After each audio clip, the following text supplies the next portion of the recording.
So back in the day, surgery used to be a very, very dangerous game to play. Surgeons typically, when they plan for surgeries, have to sit down at their desk and look at the patient scans and in their head try to figure out the best way to perform the surgery. Now when they get to the operating room, it's a little difficult because they only see what's in front of them as opposed to their destination within the human body. And this can cause a lot of complications if done improperly. This is why, in current surgical situations, they're often accompanied by an optical tracking system.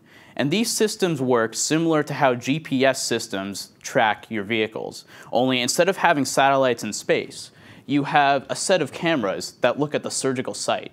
And those cameras are able to look at the surgeon's tools while they're operating. So the surgeon, all they have to do is load in the patient scans into this computer, and they can see on the figure on the right where their tools are with respect to the patient anatomy. Now this is very useful for the surgeons, as now they're able to see where their tools are in real time, giving them a reference of when they're operating.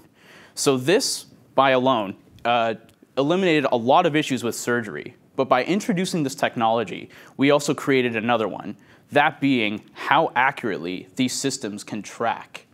So depending on the surgical operation, the tolerance for error using these systems can change slightly. For instance, if we have a surgeon that's operating on limbs, they can tolerate an error of about 1 centimeter and the patient will still be fine. But on the other hand, if we have a neurosurgeon operating on the brain, if they're off by 1 centimeter, their patient's going to be dead. So therefore, it's very important for the surgeon to not have to worry about how well these systems are tracking their tools, where they should be focusing their time and effort on saving the patient's life. And that's where my thesis comes into play. So my thesis revolves around characterizing how well these optical tracking systems can work under different surgical conditions in the operating room. So when these optical tracking systems are sold, the manufacturers do a test. And one of these tests they do is how well they can track tools. But this test that they do is done under the ideal conditions for tracking.